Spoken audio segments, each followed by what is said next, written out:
जनता की नजर में बलदेव सिंह और शारदा देवी की छवि बननी नहीं चाहिए। देखना तो अब ये भी पड़ेगा शंकर प्रसाद जी कि बलदेव सिंह के सबसे बड़े दुश्मन तो आप ही हैं। सोनाली के दिमाग में हमारे खिलाफ नफरत भरने की कोशिश की जा रही है और इसके पीछे किसी और का नहीं, रजनी वर्मा का हाथ है। अगर तुम्हारी शादी मेघना देवी की बेटी निधि के साथ हो गई होती ना तो ऐसी नौबत नहीं आती। मेरा सारा प्लान मिट्टी में मिलाने वाले जो लोग भी हैं उनको मैं कभी माफ नहीं करूंगा। तुम्हें मालूम है आदित्य,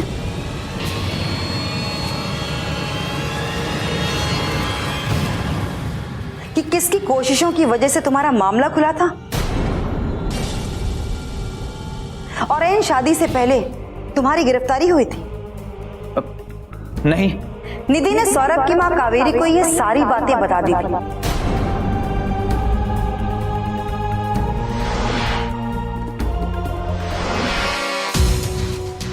मैं तुम दोनों का असली चेहरा देखना चाहती थी और तुम दोनों के ये चेहरे देखने के लिए मैंने ये सब कुछ किया। तुम दोनों शारदा आंटी और माँ को बेवकूफ बनाकर इस प्रदेश को लूट रहे हो और अब मैं खुद सबको बताऊंगी कि तुम दोनों की असलियत क्या है, तुम्हारे असली मंसूबे क्या है। देख लेना, अब ये बात नहीं छुपेगी।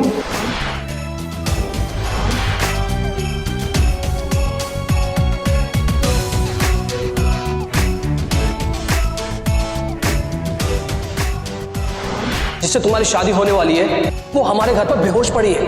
मेरे छोटे भाई सौरभ की गाड़ी से उसका एक्सीडेंट हो गया। चोट तो नहीं लगी लेकिन वो बेहोश है, इसलिए सौरभ उसे अपने घर तक ले आया। आदित्य निधि का पता लग गया है। वो जस्टिस प्रभाकर सिन्हा के बंगले पर है। अभी अभी फोन आया था। तुम्हारा असली चेहरा ऐसा होगा कभी किसी ने सोचा भी नहीं था आदित्य।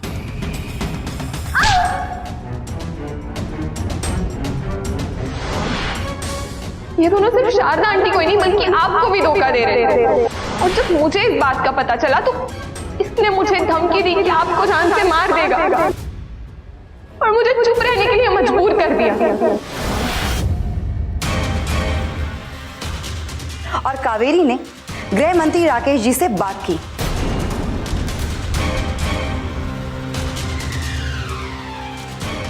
और राकेश जी की कोशिशों की वजह से तुम्हें गिरफ्तार किया गया।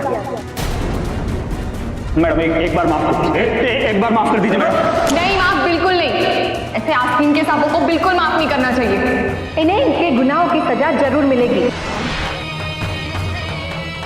कानून के सामने इनकी सच्चाई आ चुकी है। कानून के पास इनके खिलाफ सारे सबूत आ चुके हैं। ले जाइए इनको इंस्पेक्टर दोनों को। लगाओ हाथ करिए इनको।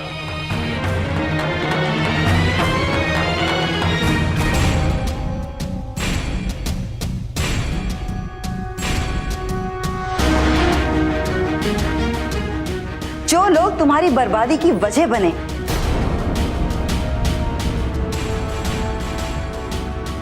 आज निधि उन्हीं के घर की बहू है। मेरी बर्बादी के जिम्मेदार जो लोग भी हैं अब उनकी बर्बादी के दिन शुरू हो गए हैं।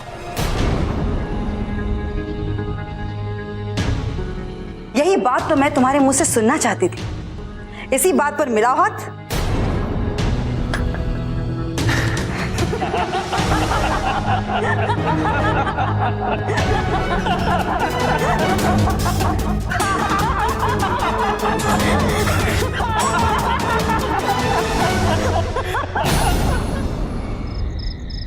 सोनाली हमारे खानदान के वारिस को पैदा करने वाली और उसे हमारे ही खिलाफ भड़काया जा रहा है। इससे पहले जो कुछ भी हुआ है ना शारदा, सोनाली को भड़काने वाले उसी बात का फायदा उठा रहे हैं। ठीक कह रहे हैं। यही सब कुछ तो कहा जा रहा होगा कि जिस तरह पहले उसका कोई अधिकार नहीं है कहकर इस घर से निकाला गया था, कहीं ऐसा तो नहीं कि फिर उसे इस घर से निकाला जाए। अब कौन सा रिश्ता जोड़ने आई हो तुम? जिस रिश्ते को जोड़कर तुम इस घर में आई थी वो इस दुनिया से हमेशा हमेशा के लिए चला गया। ये दुनिया छोड़कर चला गया। अब क्या चाहिए तुम्हें?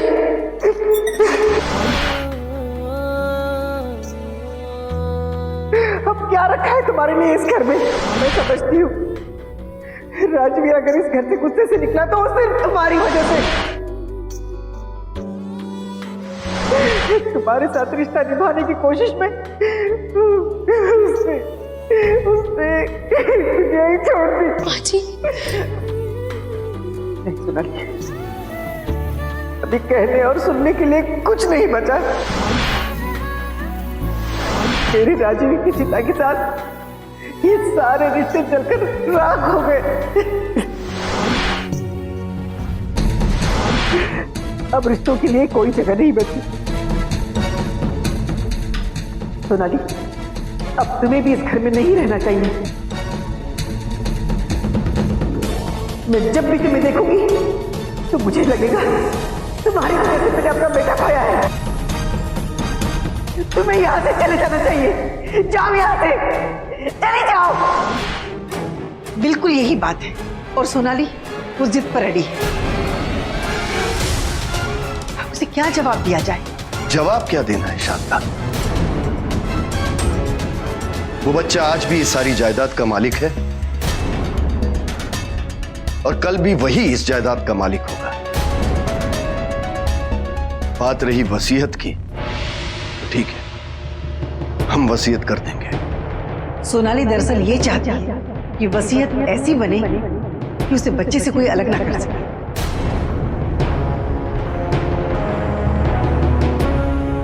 और ना ही उसे इस घर से कोई जाने के लिए कहे। वही तो मैं कह रहा हूं शारदा, कि सोनाली को डराकर यह शर्त रखने पर मजबूर किया गया। मैंने बहू को सोनाली को लाने के लिए भेजा है। उसे आने दो, फिर बात करते हैं।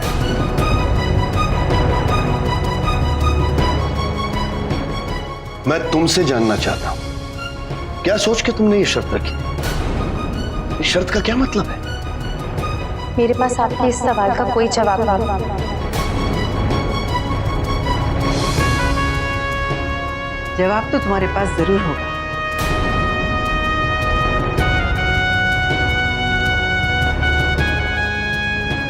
हाँ, ये बात और है, अगर तुम जवाब नहीं देना चाहती हो।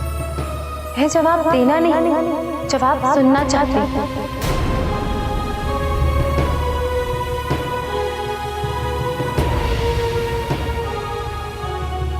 क्या तुम्हें किसी ने यह कहकर बहकाया है कि बच्चे के पैदा होने के बाद इस घर से अलग कर दिया जाए? जब तक ये बच्चा इस दुनिया में नहीं आया है ना, तब तक तुम्हारे हाथ में कम से कम इतनी ताकत तो है कि तुम बलदेव सिंह और शारदा देवी को मजबूर कर सको और अपना भविष्य सुरक्षित कर सको।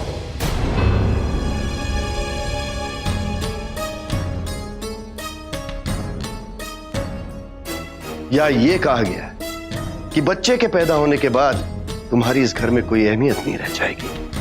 क्या कहा गया तुमसे? कहीं तुम गलत फहमी में तो नहीं हो? तुम इस बच्चे को अपना बच्चा समझ रही हो, लेकिन मैं तो ये कहना चाहती हूँ कि कहीं ऐसा ना हो कि इस दुनिया में आने के बाद तुम इस बच्चे से ही हाथ धो बैठो। मेरी बात समझने की कोशिश करो सोनाली। अगर ऐसा हो गया ना, तो वो लोग चाह कर भी तुमसे तुम्हारा बच्चा छीनकर तुम्हें दर दर की ठोकरें खाने के लिए मजबूर नहीं कर पाएंगे, तुम्हें धक्के देकर घर से नहीं निकाल पाएंगे। मैंने आपसे कहा ना, मैं किसी भी सवाल जवाब में नहीं पड़ना चाहती।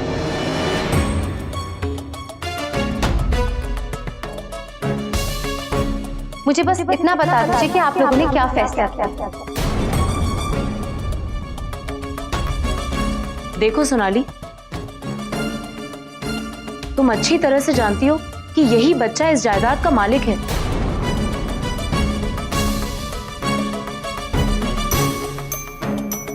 फिर भी तुम सवाल खड़े कर रही हो, इसके पीछे कोई ना कोई मतलब तो जरूर है। लेकिन आज सोनाली, तुम्हारे हाथ में वो ताकत है कि तुम इस प्रदेश के मुख्यमंत्री को अपने सामने झुकने और गिड़गिड़ाने पर मजबूर कर सकती हो। औरत सब कुछ भूल सकती, लेकिन अपना अपमान नहीं भूलती। और तुम्हें भी अपना अपमान याद रखना चाहिए। तुम्हें यह याद रखना चाहिए सोनाली कि अगर वो लोग तुम्हें अपने घर ले जाना चाहते हैं तो उसकी वजह तुम नहीं, तुम्हारा होने वाला वो बच्चा है जिसे वो तुमसे छीनना चाहता। ऐसे स्वार्थी लोगों के स्वार्थ को याद रखना। फिर भी अगर तुम्हें किसी बात को लेकर अपने आप का डर है तो तुम अपने नाम पर जो लिखवाना चाहो वो लिखवा लो।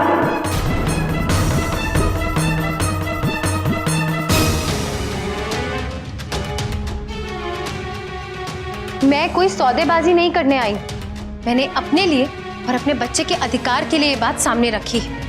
अब मानना या ना मानना आपकी मर्जी है। ठीक है, तुम जैसा चाहती हो वैसा ही होगा। तुम जैसी वसीयत बनाना चाहती हो वही वसीयत तुम्हारे हाथ में दी जाएगी, बच्चे के जन्म होने से पहले।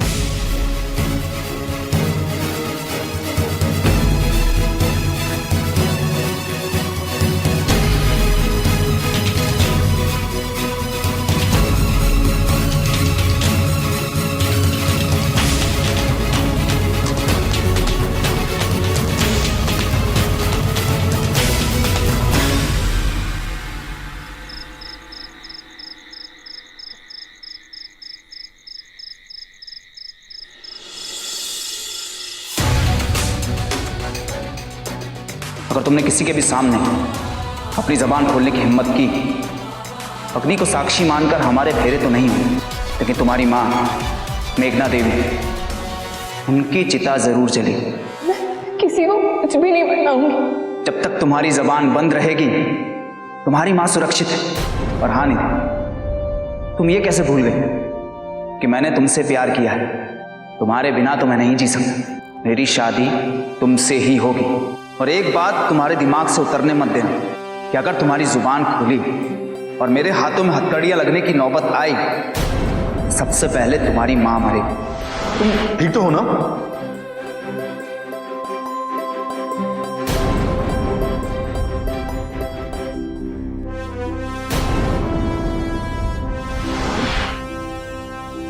लेकिन पैसा कौन नहीं कमाना चाहता? पैसे के बिना जिंदगी नहीं चलती। तुम्हारी मां और शारदा देवी ईमानदारी का बोझ उठाए चलते हैं। जो लोग इस तरह ईमानदारी का बोझ उठाकर चलते हैं वो एक दिन जिंदगी का बोझ नहीं उठा पाता।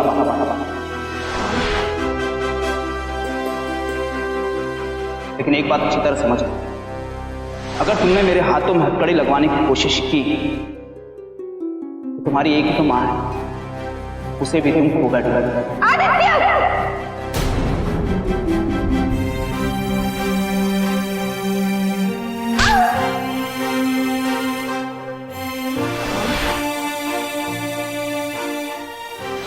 अगर तुम मेरे साथ ऐसा करोगे तो मुझे भी ऐसा करना ही पड़ेगा। यहाँ जितने भी आ रहे सब मेरे और सब अपने अपने हथियार लेकर आए। अगर तुमने अपनी जबान बांध खोली तो इस घर में खूनी खेल शुरू हो जाएगा। न तुम बचोगे न तुम्हारी मां। समझ रही हो ना मेरी बात?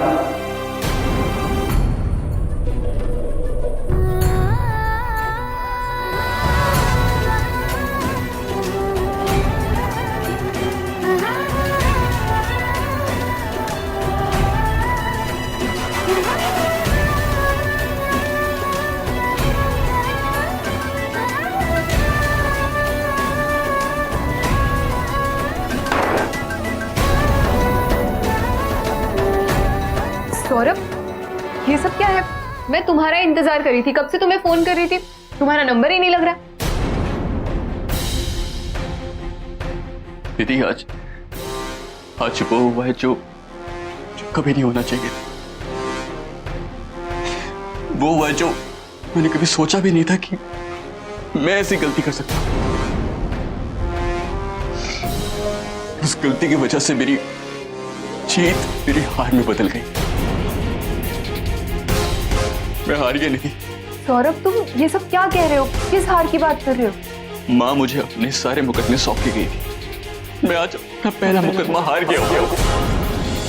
इस तरह का मंत्री पद लेने से तो अच्छा है कि आप कोई मंत्री पद ले ही ना। मंत्री पद तो मैं लेकर ही रहूंगी आदित्य। और मंत्रालय भी मेरी पसंद का ही होगा। जिंदगी का भंवर है। अदालत में तो मैं जाके खड़ा हो गया, लेकिन मैं कुछ नहीं बोल पाया, कुछ नहीं। और वो जो पूरी रात बैठ के मैंने सारे पॉइंट्स बनाए थे, वो फाइल मेरे पास थी ही नहीं, पता नहीं कहां चली गई। डियर ऑनेस्टली मुझे बहुत ज्यादा वर्क करना है। कल वकीलों की पूरी टीम इस मुकदमे पर लगी हो और सभी की कोशिश होगी कि जमानत हो जाए बस, जबकि मेरी कोशिश है कि जमानत हरगिज ना होगी, जिसके लिए मुझे बहुत कुछ सोचना पड़ेगा, बहुत सारे पॉइंट्स बनाने पड़ेंगे। मैं पूरी रात यहीं रह जाऊंगा। कल 4 मुकदमों की सुनवाई है और सबसे बड़ा मुकदमा आदित्य का ही है।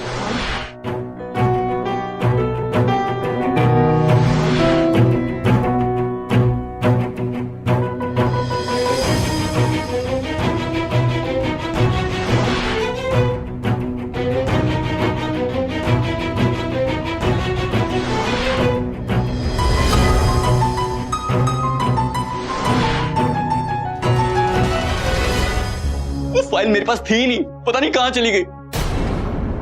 और उस आदित्य की जमानत हो गई मेरी वजह से। सौरभ, ये एक मुकदमा ही था और हार जीत तो चलती रहती है ना, इसमें इतना डिप्रेस होने वाली क्या बात है? क्योंकि मुकदमा मेरे लिए सिर्फ मुकदमा नहीं था। Why don't you understand?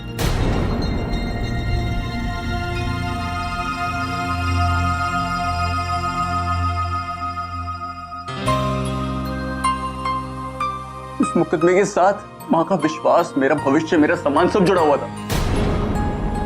पता नहीं फाइलें कैसे बदल गई, मुझे कुछ समझ में नहीं आ रहा यार, मैं क्या करूं।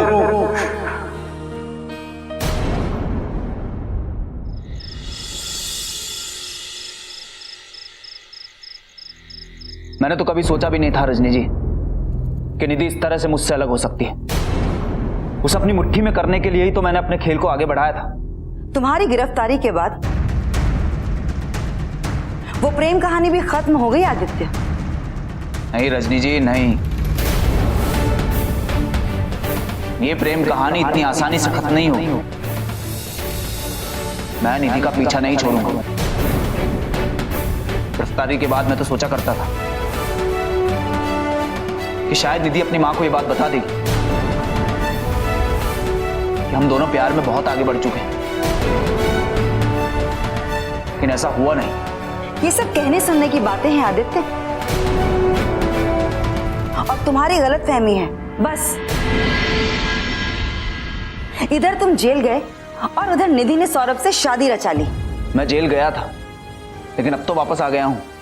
अच्छा गुप्ता जी, सर नमस्कार। नमस्कार।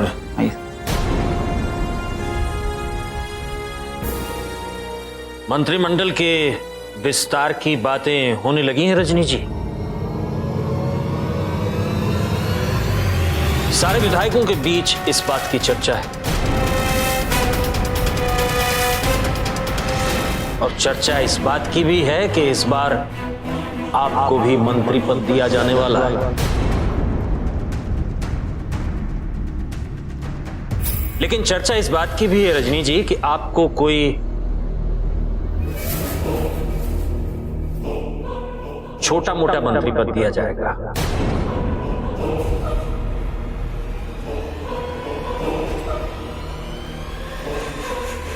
जैसे बच्चे के हाथ में लॉलीपॉप दिया जाता है,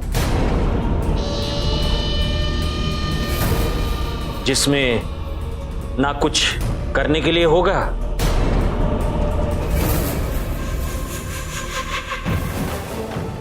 और ना ही ऐसे मंत्री पद का कोई मतलब होगा। इसका मतलब क्या हुआ रजनी जी?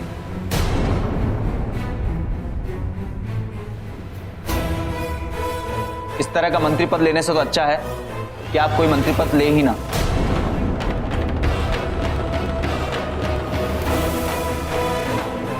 मंत्री पद तो मैं लेकर ही रहूंगी आदित्य।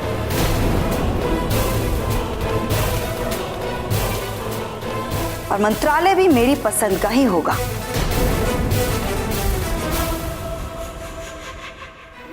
तुम बस देखते जाओ कि मैं इस मेघना देवी को कैसे मजबूर करती।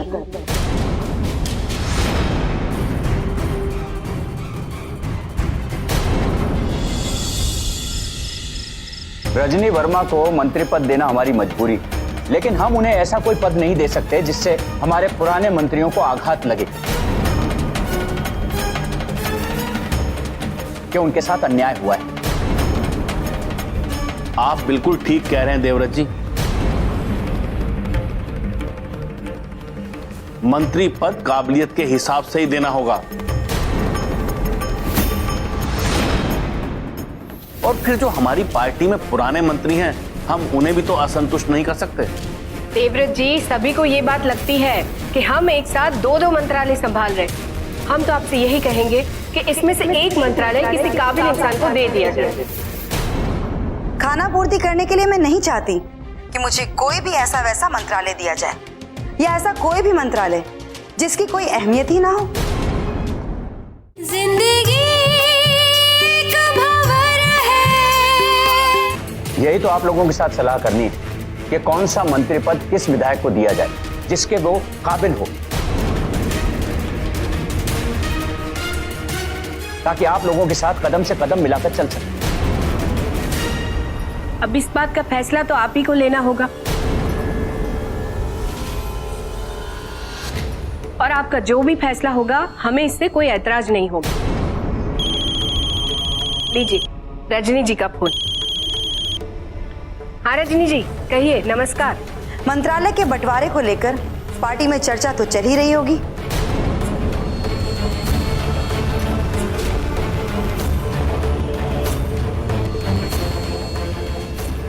इसीलिए मैंने सोचा कि एक बार आपसे बात कर लूं। हाँ हाँ कहिए, क्या बात करनी थी? मेघना जी, आपने मुझे आश्वासन दिया था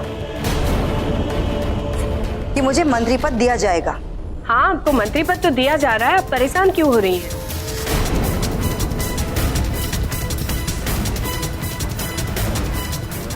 मंत्री पद तो दिया जा रहा है, पर मुझे ये भी बता दीजिए कि मुझे कौन सा मंत्रालय दिया जा रहा है। अब तक इस बात का फैसला नहीं हो पाया है।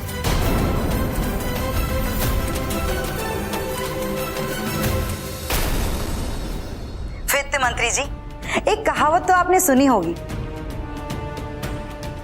दूध का जला छाछ भी फूंक फूंक कर पीता है। और मेरी मजबूरी भी ये है कि मुझे छाछ को फूंक फूंक कर पीना है, वरना मैं आपको फोन नहीं करती। जी हम कुछ समझे नहीं। खाना पूर्ति करने के लिए मैं नहीं चाहती कि मुझे कोई भी ऐसा वैसा मंत्रालय दिया जाए। जैसे पहले खाद्यान्न मंत्रालय देने की बात चल रही थी, या ऐसा कोई भी मंत्रालय जिसकी कोई अहमियत ही ना हो।